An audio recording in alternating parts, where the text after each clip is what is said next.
Without further ado, we're going to start off with the speed test.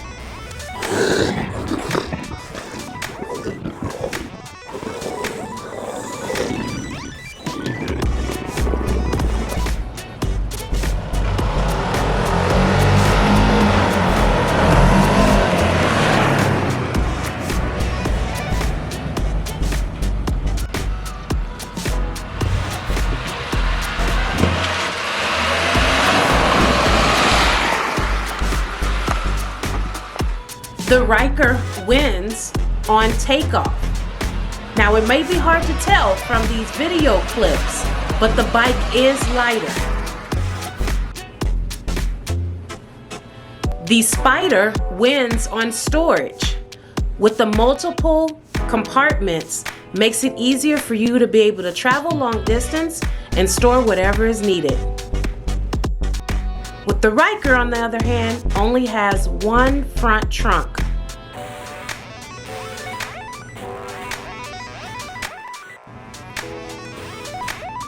While both bikes are stylish, the Ryker wins on sportiness. Because it sits low to the ground, it definitely gives that drag race look along with the drag race feel.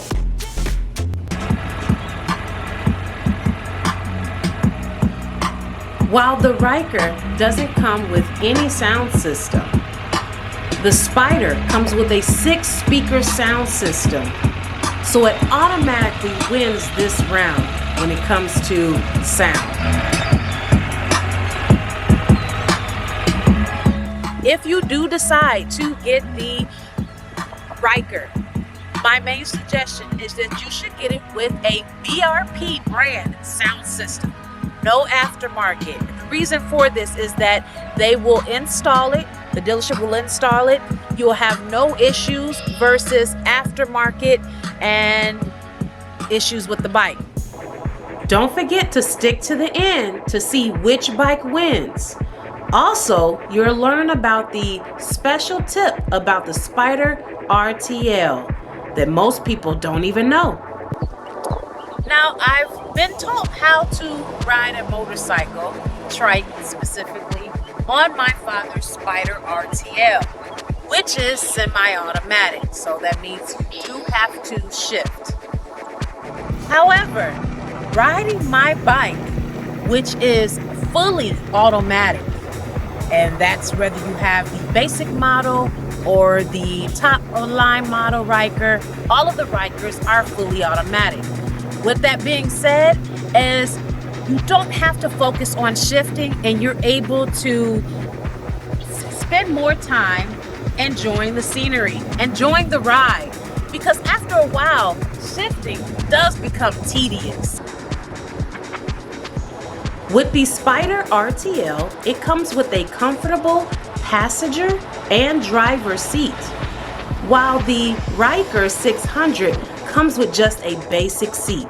So on this round, the Spyder wins when it comes to the most comfortable ride.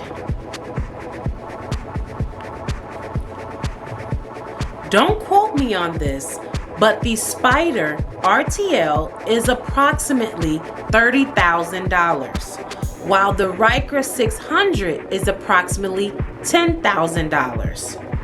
In that case, the Ryker wins when it comes to most affordable price.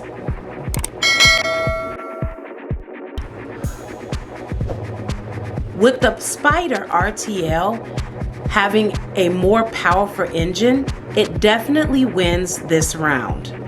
With it having 1300 cc power versus the Ryker, who has only 600 cc, the Spyder can be used for traveling long distance and the ability to handle more weight. With this bike being only $10,000, you have extra money to go ahead and now tailor the bike to your needs. Different windshield, sound system, all of that. Now keep in mind the Spyder is $30,000. So at a $10,000 price point, you can spend upwards up to $5,000, $10,000, decking the bike out, pimping the bike out how you want it. When it comes to riding adjustment, the Spyder RTL definitely wins because it's automatic.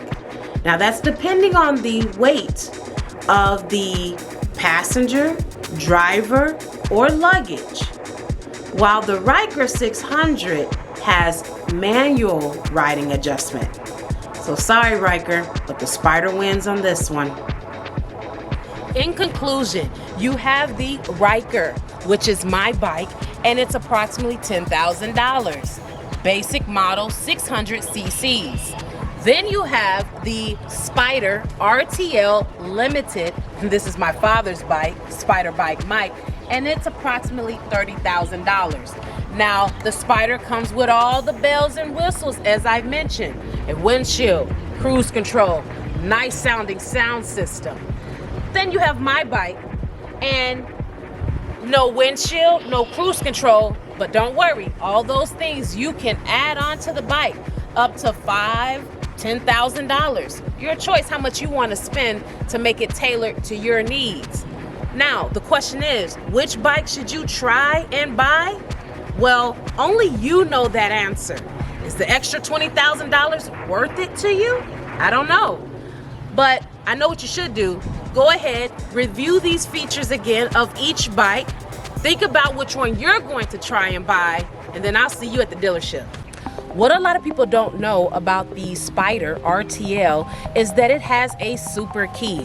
And what I mean by that is that it unlocks about 7 features on the bike. First thing is we're going to unlock the front trunk. Simply put the key in, turn it to the left, hold it in, and it pops open.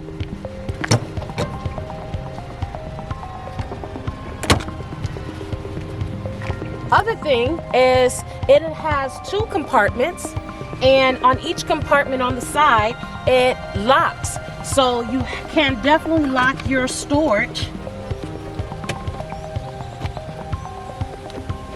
and lock it back up once you open it, once you close it at least. Third thing rather, is you can unlock the trunk. Simply put the key in, hold it in, trunk unlocks, close it. Now, to access your fuel tank, you simply put the key in, hold it down, turn it all the way to the right, and the seat unlocks and you can access your fuel tank. The key locks and unlocks the glove compartment. When the key is in the on position, the glove compartment is now unlocked. I can open it up. If I close it and cut the bike completely off and turn it into the off position, it locks the glove compartment. Last feature is that you can lock your wheels. So let's go ahead and turn the bike on.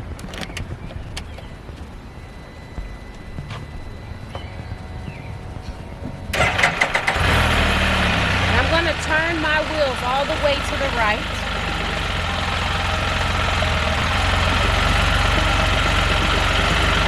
Then I'm going to cut the bike off.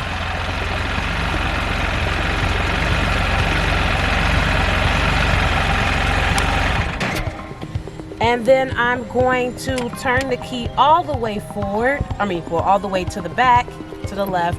And then if I try to move the steering wheel, now I can't move the wheels because it is locked in place. Super key.